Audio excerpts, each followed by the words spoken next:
From our crashing shores to our highest mountains and wide open spaces, South Africa is a beautiful country. It's a land that inspires fierce passions in South Africans, passions that caused a turbulent past and led to our promising future. But beauty is easily lost. Each of us, through our actions, can damage the environment. This is as true for individuals as it is for government. Power stations produce acid rain that affects projects run by the Department of Agriculture. The uncontrolled growth of informal settlements can cause nightmares for the Departments of Health and Housing. Hospital waste discarded irresponsibly can cause problems for water affairs and forestry. Only by understanding the environmental responsibilities of all levels of government and fitting together like the pieces of a jigsaw puzzle can we keep South Africa beautiful.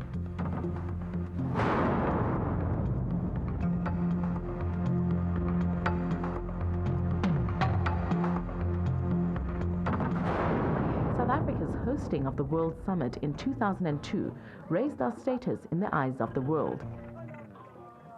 It showed people are concerned about the impact we're having on our planet. I wish you well. The Johannesburg Plan of Implementation, which was negotiated at the summit, was designed to put our planet on a sustainable growth path. As a country, we rose to the occasion, joining hands as ordinary citizens, community organizations, business and government to deliver a successful World Summit. We've made commitments to numerous international environmental conventions, such as the Kyoto Protocol, the Basel Convention, the Stockholm Convention, and the Rotterdam Convention. But it's no good making commitments to the rest of the world if we don't practice what we preach at home. All government departments are responsible for the management of the environment. The laws we have to protect our environment are useless if they don't work together. Our Constitution states that all South Africans have the right to an environment that is not harmful to their health. But to achieve this goal, everyone has a role to play. For this reason, the Department of Environmental Affairs and Tourism introduced the National Environmental Management Act, or NEMA, as it's otherwise known.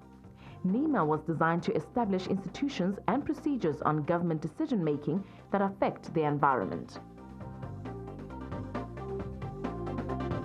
Chapter 3 of NEMA sets out a framework for this under Co-Operative Environmental Governance.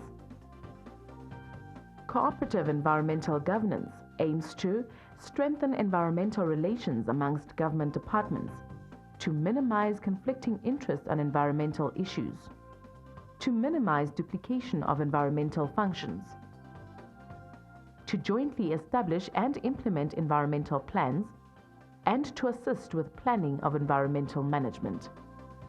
This framework extends to all levels of government.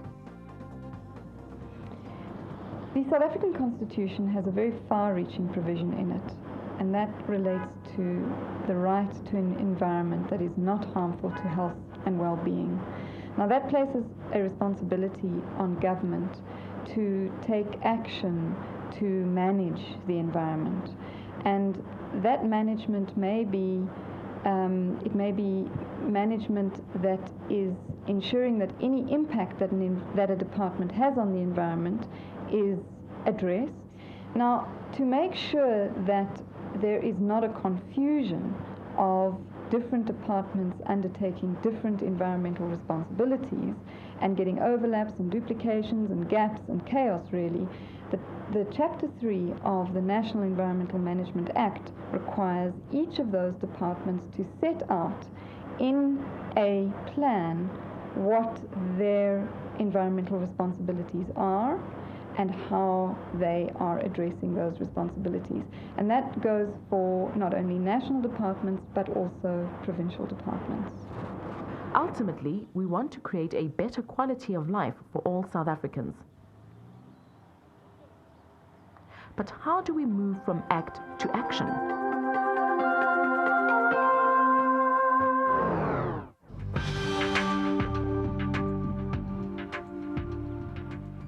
To achieve cooperative environmental governance, national departments and provinces draft environmental management plans and environmental implementation plans. Some departments have impacting functions and some departments have environmental managing functions. And that is essentially the difference. So whether you're talking about an environmental implementation plan or an environmental management plan, you're talking about officials within that department who are analyzing their functions and identifying where that function may affect the environment, and then identifying how they will address that impact. Trade and industry promote South African exports. Working with Environmental Affairs and Tourism, its EIP looked at ways in which sustainable production methods and consumption could be promoted.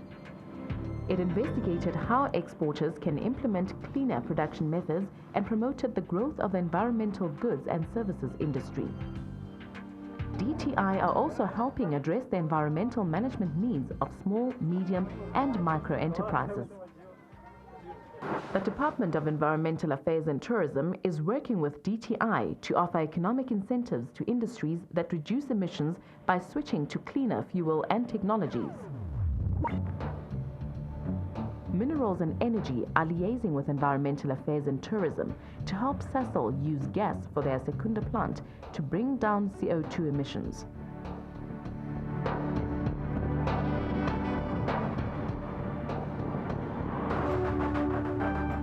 Agriculture is working with Environmental Affairs and Tourism, the Agricultural Research Council, and industry on methyl bromide alternatives that are less harmful to the ozone layer.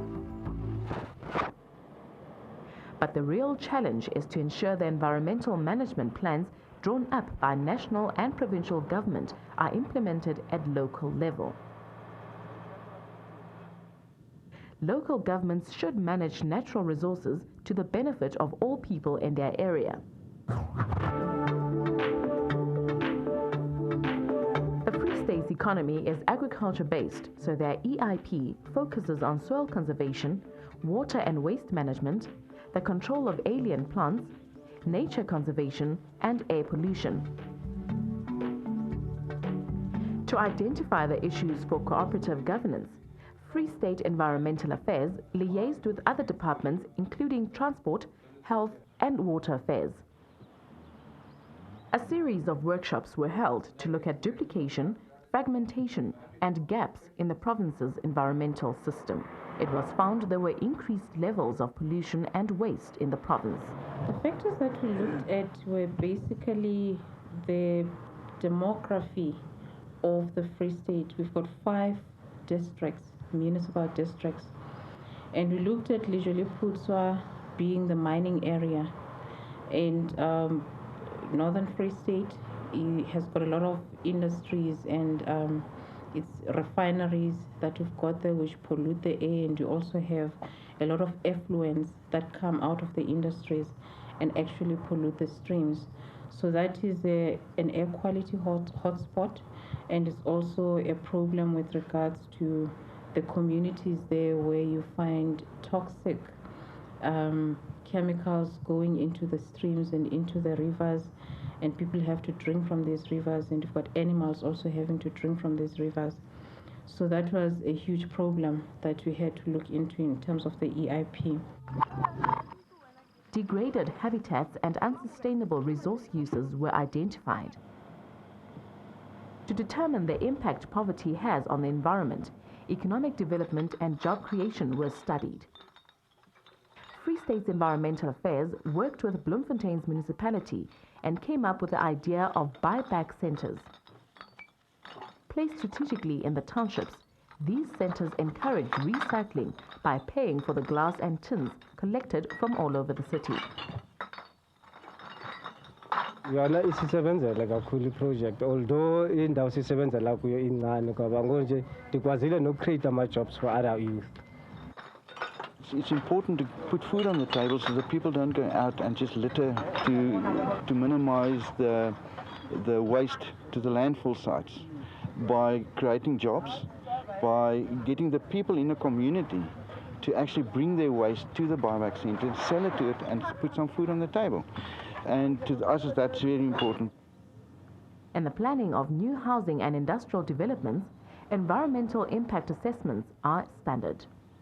In terms of monitoring, what we do is to look at their programs and determine what activities were supposed to have been done at certain periods, and to go back to the different organizations or departments to say, in your strategic plan, for instance, or in the programs that you submitted to us, you said you would have done this by this date. Can we get a report to actually say that you've done that? And that's how we actually know whether there is an improvement in terms of the management of the environment in the Free State or not. While the environmental report is being compiled, environmental management committees are being established for coordination between departments.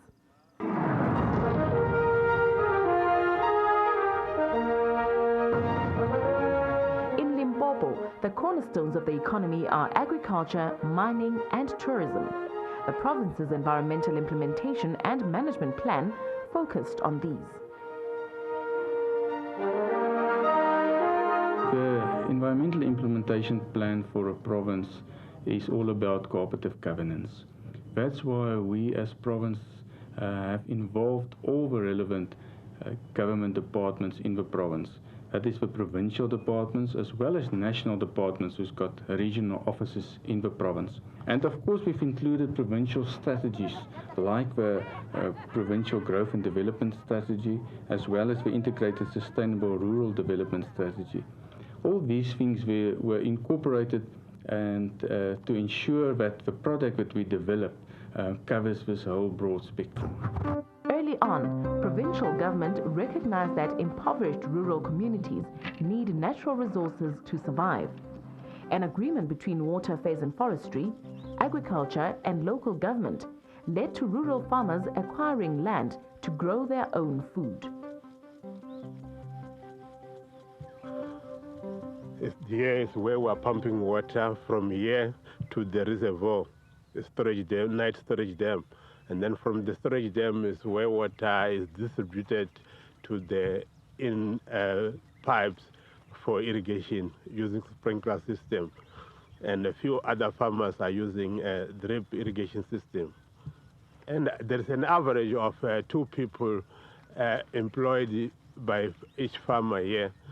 There is more or less more than 100 people are being helped here. There are many people, villagers here coming for also for temporary jobs during planting and harvesting time. In the Dobeni agricultural project, the sustainability of the farming methods is being monitored by independent farming mentors and Limpopo Environmental Affairs.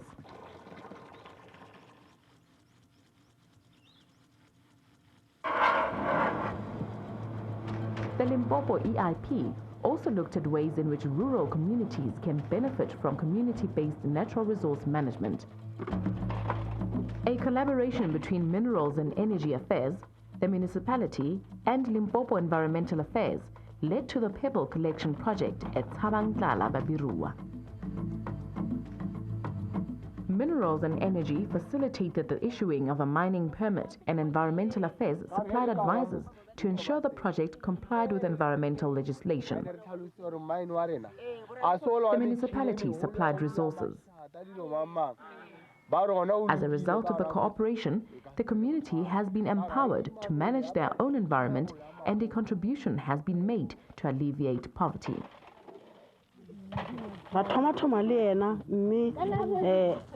Awareness ke a tsamaya ha botse re sena mashileng a bonagala a re khotsofatsa go fitela bile re phatlalla ka lebaka la molao le ona o sa re dumelle go topa maswika re sena license ya rena ra ba le ba moshate ra dula le bona fase ba re thusha le bona ke nnete ra fitlhelela go nyaka license lengwalo la tumelelo ya go topa maswika re a rekiša gore re ntšhe tlala ka gae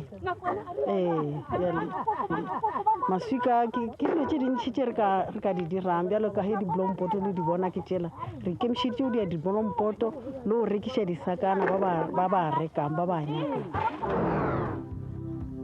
Limpopo is also being developed as a unique ecotourism destination. Conservation areas are creating opportunities from which rural communities can benefit. Transfrontier conservation areas and World Heritage sites being developed by a number of partners are an important part of this initiative. The environmental impacts of these initiatives are being monitored. What is nice about tourism development, it's not centered around developed towns already. Because of the structure of our province, the people want to see outside, they want to meet the different cultures, they want to see the animals and the plants. So that means we're taking it outside to the people where people are struggling. To monitor the Cooperative Environmental Governance Program, a committee for environmental coordination has been set up. Representatives include the Director Generals of national departments, heads of provincial environmental departments, and local government representatives. Environmental plans by provinces and national departments must be submitted to the CEC at least once every 4 years. It's no use having a plan that gathers dust on the shelf. You need a plan that is monitored on an annual basis. So every year, each province and each department is requested to put together a report that says for the year 2003-04, we achieved X, Y, and Z, which was set out as a commitment within our environmental implementation plan. So it's essentially a reporting mechanism. The biggest challenge facing us is at local level. Provincial and local management need to ensure environmental objectives are integrated into their IDPs. NEMA has come a long way in South Africa, but I think the whole environmental agenda has only been spurred on the scene quite recently, especially with the World Summit on Sustainable Development. And municipalities are still grappling with that idea, not to mention the fact that they've gone through numerous developmental changes, new boundaries, new councils, new districts. So just the awareness around NEMA and how it impacts on their works still has a lot of challenges in it. To my knowledge, in most municipalities, environmental management capacity or skills just do not exist, especially in your rural areas. There's just no functions or a function allocated to see to environmental management at the local level.